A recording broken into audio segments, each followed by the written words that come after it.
So what do you get when you combine a businessman who has a ministry heart, along with a warehouse like this, along with reclaimed wood, and combine it with men who have craftsmen and skill ability about them when it comes to woodworking, and yet they've been down in their lives, they've experienced hard times, and that business guy provides an opportunity for these men to work on reclaimed wood, and as a result their lives get reclaimed too.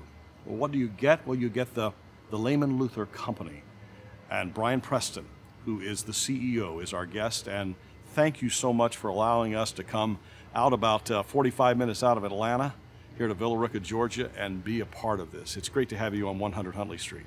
Honored to be here. Thank you guys for coming out. Well, this is a story of reclamation. Just give us a sense of the story itself, and we're going to get comfortable with this because this is an amazing story of redemption, reclamation, commerce, the work ethic from a biblical worldview, as well as now the entire continent and now the world becoming more and more aware of the reclaimed wood you remake into fashionable furniture. This is a hot company right now. Congratulations. Thank you very much. How did this all happen? Well, that's a great question. That's a great question. A day at a time, I'm sure. A day at a time. Yeah, sure. So it really began with the question that I started asking myself just 4 or 5 years ago, and that is, what am I really doing with my life? I had all these passions, from entrepreneurship to leadership to wanting to help others and wanting to really make a difference in people's lives. And a few years ago, my wife and I, we actually hit on pretty hard times. I was a home builder, and when the economy crashed, the housing market crashed, my wife and I, we lost everything. We lost our house and our car, and so we're in 2008 and 2008, yeah. And that was a rough time. And I remember asking myself the question, if I'm in this situation, who else like me? I'm a good guy, you know. It's not like I am ripping people off or doing anything that's unethical. Who else is in this situation? And that's when my passion for poverty, guys that were living homeless and down on their luck, really began to emerge in my own life. 2009, I was introduced to a group of people in Douglasville, Georgia, that were living in the woods. And I didn't think homeless people lived in the suburbs. Douglasville is a suburb of Atlanta. Right. I thought homeless people lived in downtown Atlanta. Sure, yeah. So that's the image you have. That's right, a very urban type context. And so I began to develop relationships with those guys living in this tent city. And we would bring firewood, we would bring food, just meeting basic needs. And after about 2 years of doing that, I realized that some of those same guys were still living in the same situation. And I was a little frustrated, to be honest with you. I was frustrated at the fact that, I don't know, I felt like I could be doing more to help these guys. Was having a conversation with a guy that was living out in the woods at the time. His name was Mitch. We were having a conversation over which band was the best, classic rock band was the best, Journey or Boston. Uh-oh. And I just got up enough nerve to ask him, Mitch, what do you really need? How can I really help you? And he looked down at his hands for a minute and looked back up at me and said, Brian, what we really need is we really need a job. And I just started wrestling with that idea. What would it look like, me with my entrepreneurial background, what would it look like if we were to begin to put some of these guys to work? What would that really look like? And I remember beginning to evolve this idea. And at the time, my wife had this newfound passion, and it's called Pinterest. Yes. Yeah. And she had all these projects pinned for me that she wanted me to build, these DIY furniture projects. So I would be working in my garage, building these little cheap little DIY, you know, pallet wood furniture. Do it yourself? Yeah. And we had friends come over, and they were just like, where did you get this furniture? It's awesome. And my wife was like, well, Brian just built it in the garage, you know, last week. And so we started putting a few of those products on Craigslist. Next thing you know, we've got an order for, I don't know, a dozen of these little DIY benches, and it was in my garage that I just had this aha moment that I knew that, man, we could put some of these homeless guys to work building furniture. It's easy, you know, it's kind of a risk. I remember calling my dad up. It's like, Dad, I'm thinking about hiring some homeless guys. And he said, son, you are crazy. Do not do it. There's so much risk involved in doing that. And I just knew something deep down inside was telling me that this is something that we needed to start and create. So January 2nd, 2012, I was on staff at a church, actually, as a creative director, and just said, you know what, I really want to get my hands dirty and start helping people. So it was that day that I picked TC up for the very first time and brought him back to my garage, which there's a lot of liability issues with that. And TC was one of these guys. And That's right. We'll fast forward a little while and talk about TC and his story and other stories like Right. that. So you recruit TC to go to your garage. That's right. TC had a disconnected cell phone of a deck that he had constructed. The cell phone wasn't activated. He just used it for a camera.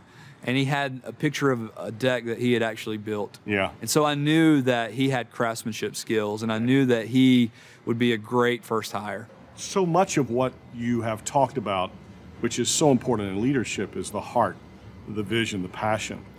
But you have created with your hands, and every day all around us you create with your hands, some beautiful furniture. And off camera over here to the side, I'm looking at just outside your warehouse door, inside your warehouse door here, a pile of wood that has come in from some barn somewhere. Yeah.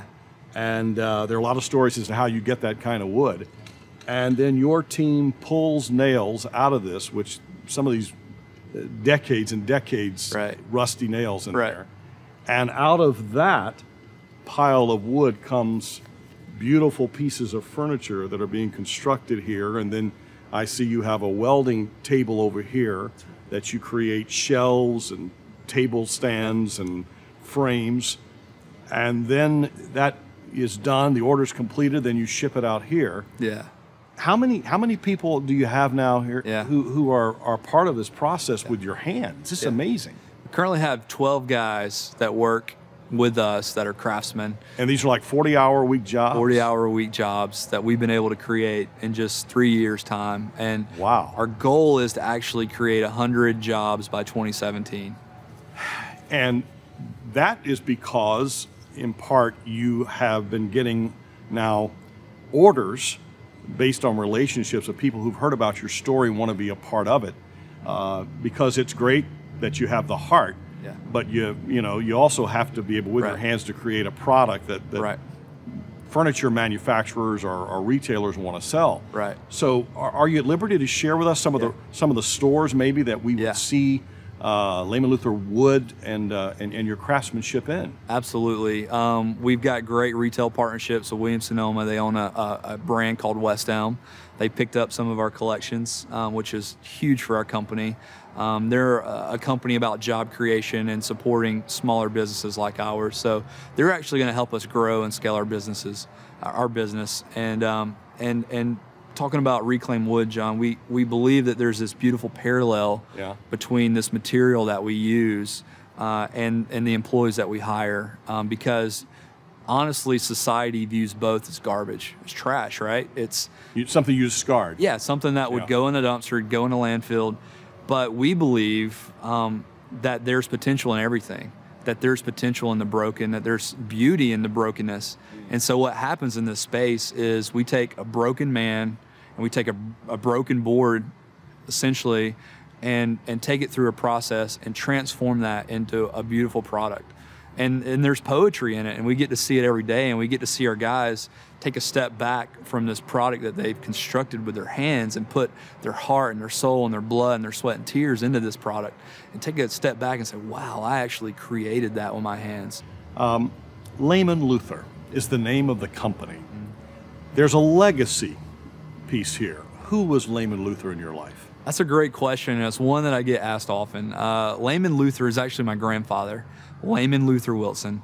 I saw him struggle with poverty growing up. I didn't realize it at the time, but the reality is that he lived a pretty poor life. And the interesting thing about him, though, is he was a craftsman. If he wanted a table or a barn, he would build those things. And as a child, he showed me how to work with tools. He was the first person that put a handsaw in my hand and showed me how to use it, showed me the right technique. And he was very intentional about teaching me to work with my hands. And the parallel is I see the same. There's something that I see very similar to these guys that I see in my grandfather. It's this idea of working hard and needing a second chance and wanting a second chance, and also making with your hands and building and constructing. So Lamon Luther is actually my grandfather, and we were joking off camera. It's actually a much cooler name than Brian Preston, you know. And I also knew that if it's named after my grandfather, I probably wouldn't want to change it in a couple of years from now. You know, it's something that can stand kind of the test of time. It's a great tribute to him. And it's also a great reminder. I'm a new grandfather. Congratulations. Just a few months. Somehow that gets into every interview I do now. But I was thinking about the power of a grandfather placing that tool in the hand of a grandchild, and talk about multiplication, because he invested in you there. Look what you've done with that decades later. It's crazy. Yeah. And of course, what inspires all of us about you and your company is that while it is about crafting reclaimed wood, it's really not about that at all. That's right. It's really about reclaimed lives. Yeah. And we celebrate what you're doing here. Thank you. And we celebrate your faith, your entrepreneurship, and I hope that folks that watch this will be encouraged. Brian, thank you very, very much. Thank you so much for coming out. We'll have that website on the lower third of our screen throughout the interview, but just tell us how people can find out more about you from your lips to their ears. So Lamon Luther, LamonLuther.com. Also furniturewiththestory.com. You can find us on Instagram, Facebook, Twitter. It's all at Lamon Luther. And if you are traveling from Atlanta to Birmingham along Interstate 20, just stop off at Villa Rica exit, and you'll just inquire and find it. You'll see the Lamon Luther company, the warehouse and the manufacturing plant right nearby. I hope that you'll support these folks, encourage them, and I hope that you'll even go online or go to stores and buy their products. Brian, thanks so much. Thanks so much.